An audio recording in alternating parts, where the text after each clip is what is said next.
On Tuesday morning, late November, the air in San Diego felt sharp and cold. I was pouring cereal when my phone buzzed. The text was from my mom, Celeste Cole. "Do not come home for Thanksgiving. We are busy." That was it. No love, no smile, just a door slammed in one line. My name is Adrian Cole. I am 30 years old. Most people know me as a middle school math teacher who coaches the robotics club. I drive a 10-year-old gray sedan and rent a small apartment near the freeway. I look ordinary on purpose because ordinary keeps people honest. My parents live in Orange County, in a hilltop house with a gate, a fountain, and cameras that blink like eyes. My dad, Raymond Cole, is 60 and built like a wall. He runs Pacific Ridge Materials, a construction supply company that sells gravel, sand, and concrete across Southern California. He loves power, and he loves being obeyed. My mom, Celeste, is 57 and always polished. She never shouts. When she wants to hurt you, she uses silence and smiles. Then there is my older sister, Sienna. She is 34, loud online, and always chasing attention. She sells high-end homes and calls it building a brand. She likes to say our family is legacy. She also likes to say I am soft. My mom's text should have made me stay away. Instead, it made my stomach tighten. When my parents push me out, it is never just about feelings. It is about control. I typed back, "Why?" No answer came. At school, I taught my students about patterns. I drew triangles on the board and explained how small steps can build something strong. While I spoke, my mind kept circling one thought. If my parents are blocking me before Thanksgiving, they are hiding something. I have a reason to think that. 8 years ago, my grandfather Elias Cole died. He was my dad's father and the only person in my family who treated me like I was more than a problem. Grandpa Elias loved quiet plans. When I was a kid, he would sit with me at the kitchen table and show me how numbers tell the truth, even when people lie. When he passed, he left me a modest inheritance. My dad called it pity money. Sienna joked, "I should buy a nicer car."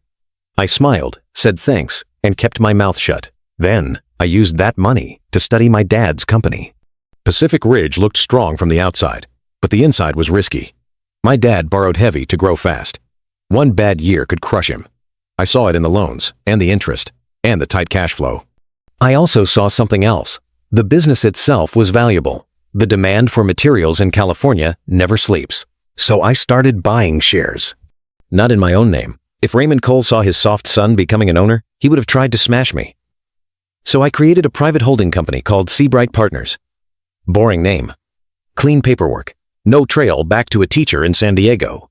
I bought slowly. I bought quietly. I reinvested every dividend. When the market dipped, I bought more. When my dad bragged the loudest, I bought more. I did not buy out of hate. I bought because it was smart, and because some part of me still wanted to protect the family that never protected me. By the time I married my wife, Lila, I already owned a big chunk through Seabright. Lila is 29, a nurse with steady hands and a stubborn heart. She grew up in Bakersfield, in a small house where people hugged more than they judged. She has never cared about my parents' opinions, but she has always cared about my pain. The last Thanksgiving I spent with my parents was rough. My dad spent the whole meal talking about business like it was a sport. He praised Sienna's boyfriend, Knox Hale, for being hungry. Knox sells online success coaching. He wears tight suits and talks about winning like it is breathing. Then my dad turned to me and said, loud enough for the whole table, "How's teaching? Still babysitting for pennies?" Everyone laughed, except Lila. She squeezed my knee under the table, and I kept my face calm because I refused to give them a reaction they could enjoy. That Tuesday night, I showed Lila my mom's text. Lila read it, then looked at me. "They can't keep treating you like this," she said. "They can," I answered. "They always have." "Are you going anyway?" she asked. I nodded. "Yes. If they're sending me away, it means something bigger is happening. I need to see it." "Promise you'll stay calm," she said. "I promise," I said, and I meant it. On Wednesday, Thanksgiving Eve, the sky was gray and low. I drove north after school. Traffic on the 5 freeway crawled. Minivans were stuffed with suitcases. People sang along to music and fought over snacks. I watched them and wondered what it felt like to go home without armor. Before I reached Orange County, I made one call. My attorney is Miriam Fox. She is 45, direct, and impossible to charm. She handles Seabright Partners and my voting rights. She knows every share I own and every rule that protects it. "Miriam," I said, Can you check if Pacific Ridge has any board meeting planned soon? Give me a few minutes, she said. I drove in silence until she called back. There's a special board meeting set for next Tuesday morning, she said. Closed agenda. Only directors and major holders. Right after Thanksgiving, I said. Yes, she replied. And there is a draft request for issuing new shares. If it passes, it dilutes existing holders. My grip tightened on the wheel. They're trying to shrink Seabright. They're trying to shrink the largest outside holder, Miriam said. They likely believe Seabright is hostile. They don't know it's me, I said. No, she said. They do not. Stay ready, I told her. I may need you on speaker tonight. I'll be ready, she said. The guard at my parents' gate waved me through. Quick pause. If you're enjoying this story and you understand it so far, please comment where you're watching from and subscribe. It really helps. And this California Thanksgiving Eve is about to get intense. Their neighborhood was quiet and clean, with lawns trimmed like haircuts. My parents' house sat at the top of the hill, glowing warm behind giant windows. From far away, it looked like comfort. Up close, it felt like a set built for an audience. I parked behind my dad's black SUV. My old sedan looked like a mistake beside it. I carried a store-bought pumpkin pie to the door, because even now, I wanted to be respectful.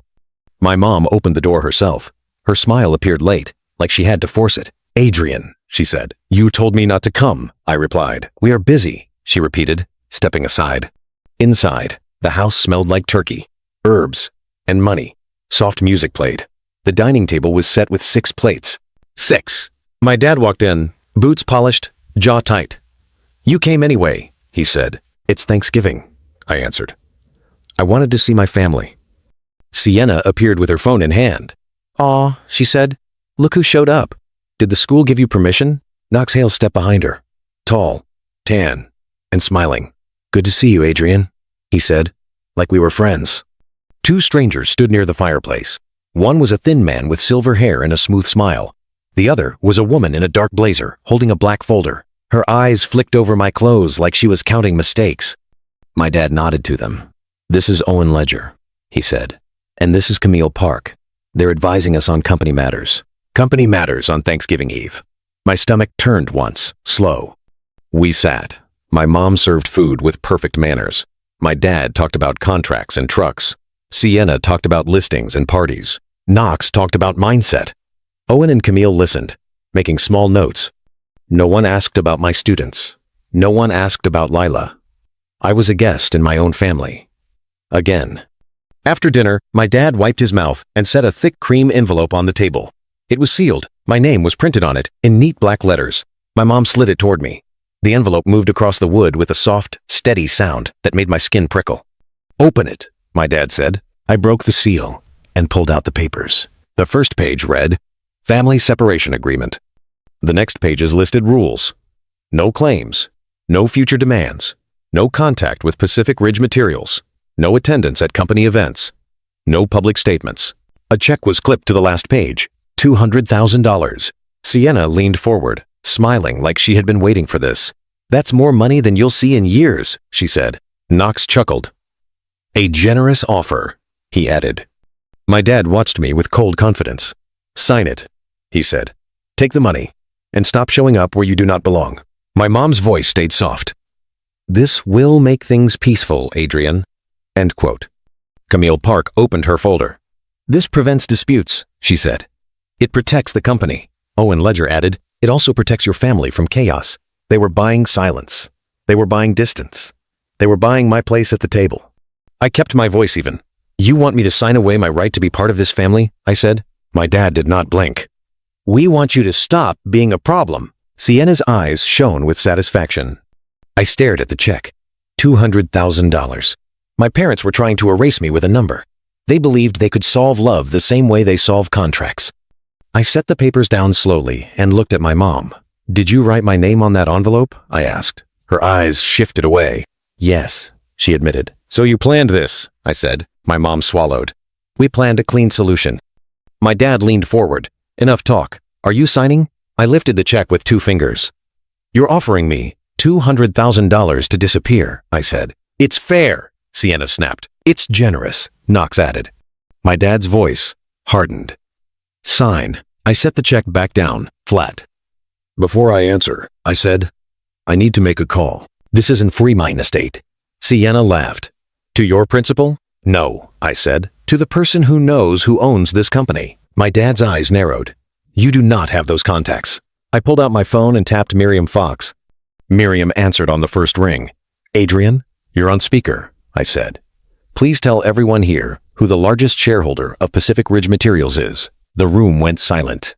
Miriam's voice came through calm and clear. Pacific Ridge has 100 million voting shares, she said. The largest holder is Seabright Partners, with 44 million shares. 44%. Owen Ledger's smile slipped. Camille Park's eyes widened. Knox's mouth opened slightly. My dad stared at the phone like it had cursed him. Sienna whispered, 44%? My dad's voice cracked. Who is Seabright? I met his eyes. Miriam, I said, tell them who owns Seabright Partners. Miriam did not pause. Seabright Partners is wholly owned by Adrian Cole, she said. It has held shares for 8 years. The current value of the position is approximately $8.6 billion.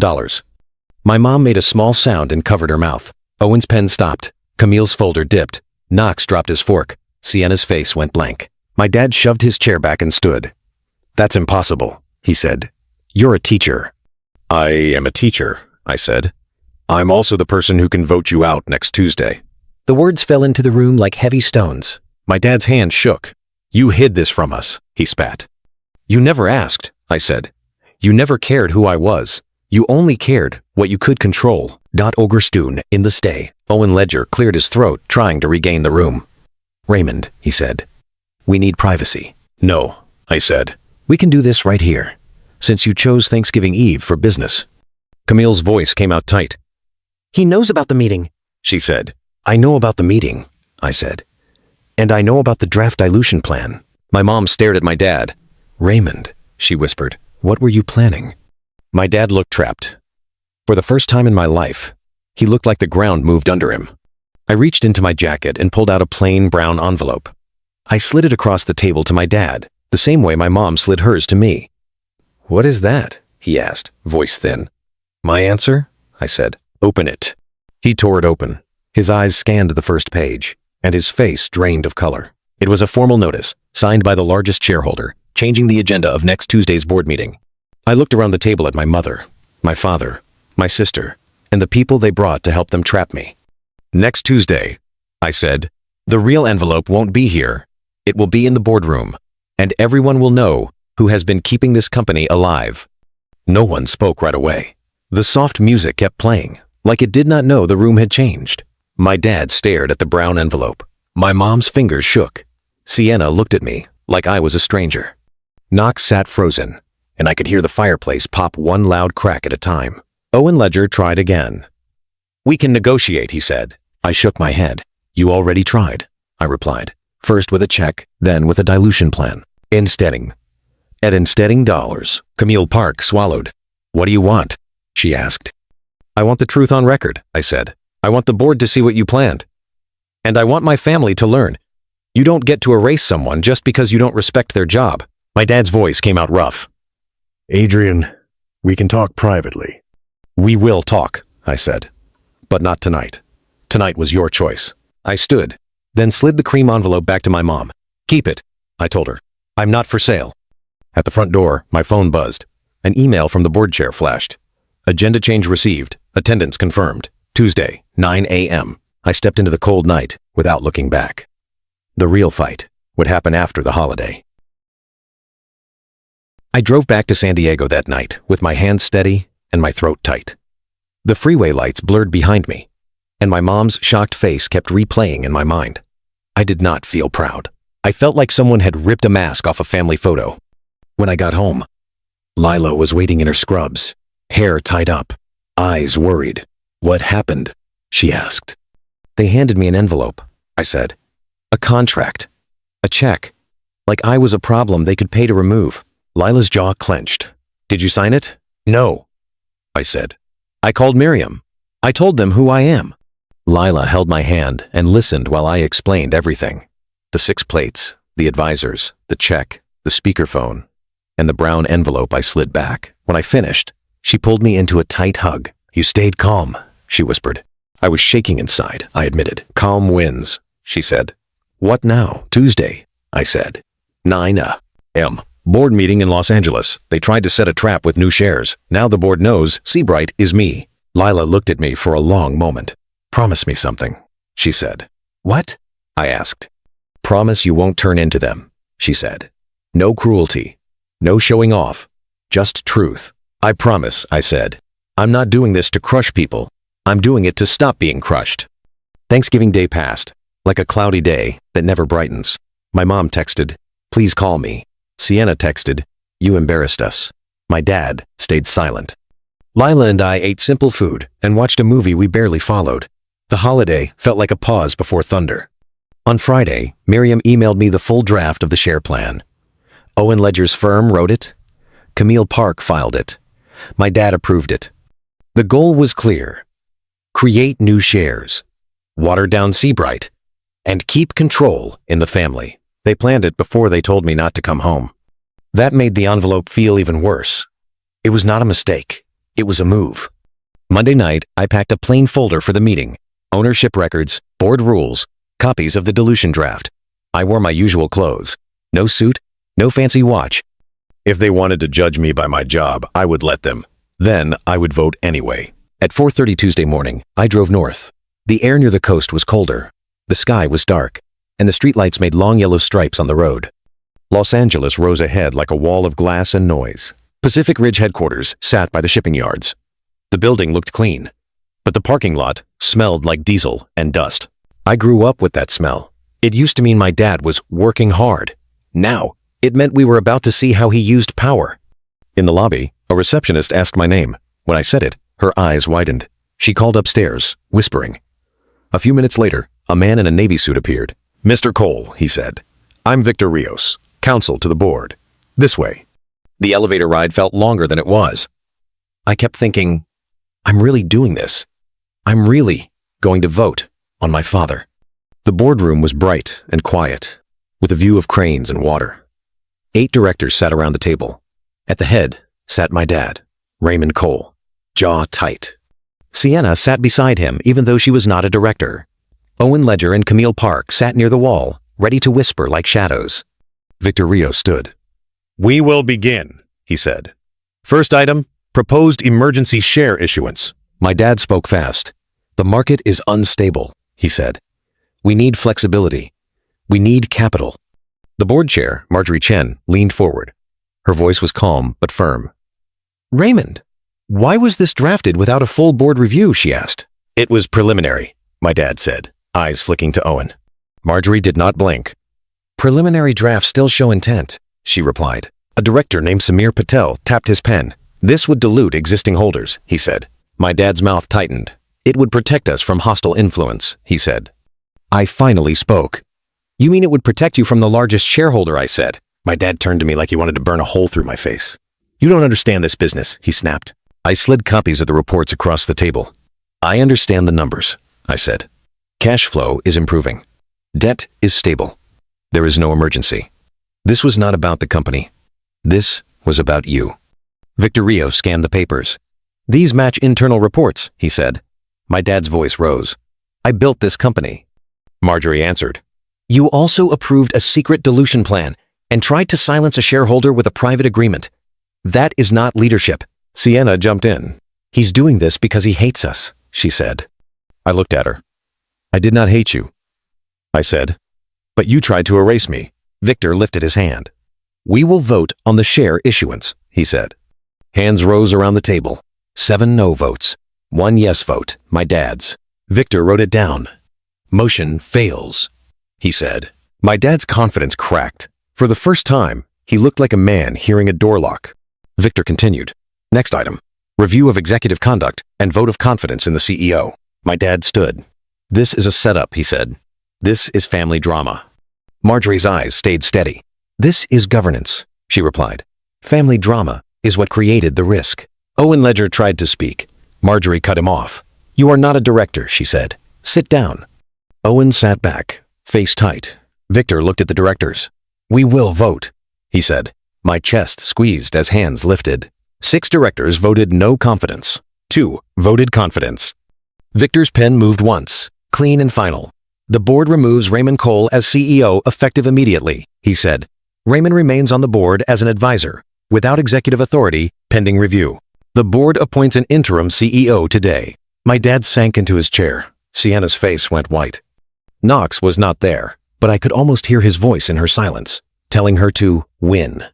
Victor added, "The board appoints Tasha Moreno as interim CEO, effective now." Tasha, a calm operations leader in her 40s, nodded and said, "Understood. We stabilize first." The meeting ended with signatures and quiet footsteps.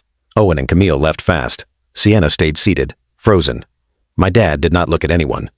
Quick pause. If you're enjoying this story and you understand it so far, please comment where you're watching from and subscribe.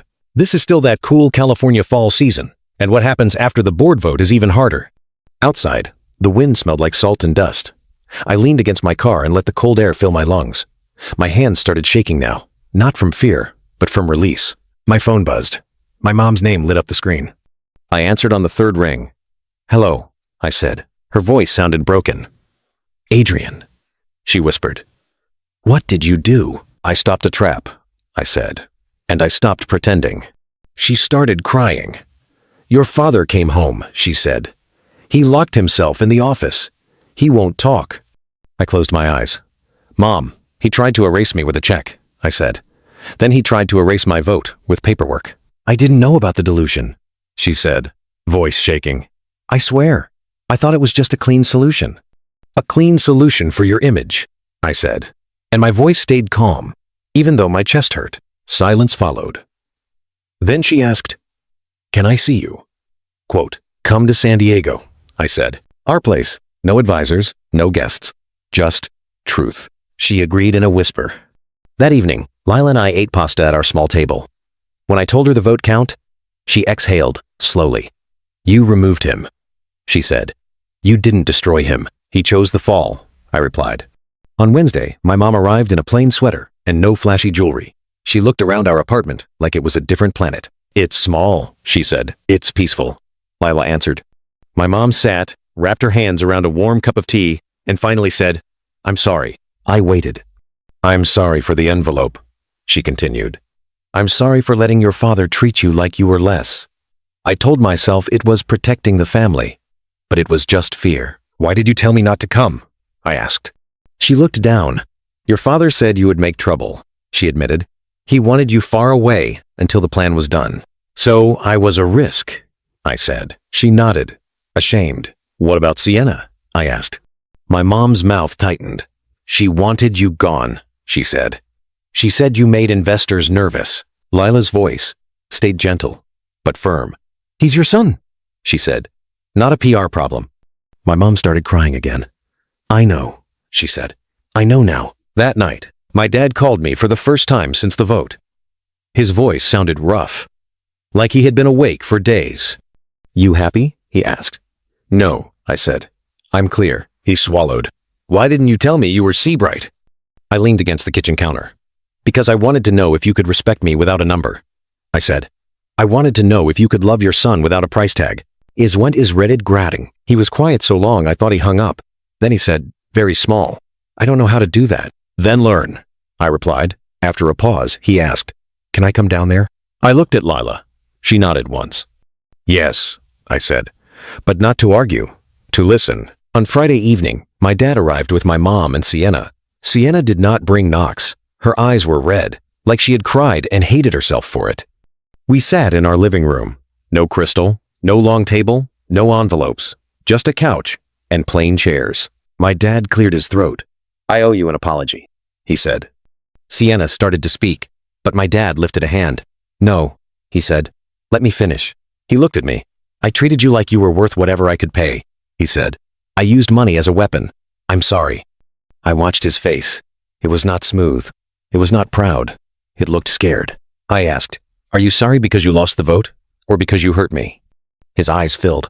"Because I hurt you," he said, "and because your grandfather would be ashamed of me." My mom wiped her cheeks. Sienna's voice came out tight. "I was scared," she admitted. "I thought you'd take everything." "I didn't want everything," I said.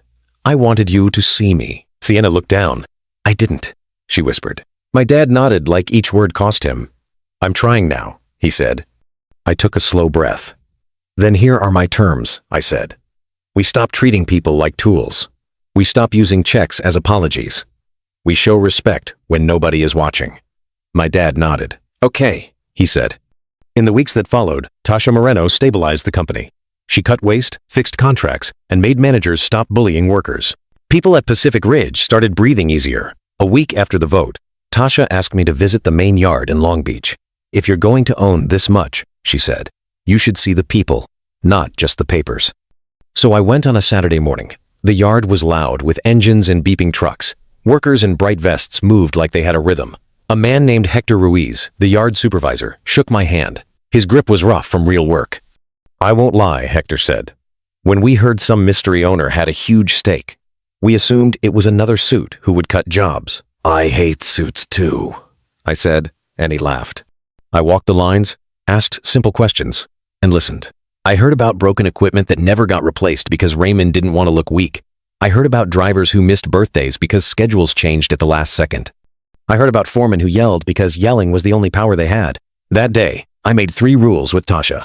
1. No safety fixes get delayed for pride. 2. Schedules change only with real reason and real notice. 3. Anyone who bullies workers gets written up, no matter their title. On Monday, Tasha sent the rules to every manager. The next morning, my dad showed up at the yard without cameras and without his boots shining. He stood beside Hector and watched the trucks roll. I never knew it was this hard, my dad said quietly. Hector did not smile. It's always been this hard, he replied. You just didn't come down here. My dad nodded, and for once, he didn't argue. He asked Hector what the yard needed most. Hector said, respect and parts that actually work. That afternoon, my dad called me. I'm not asking for my job back, he said. I'm asking how to make it right.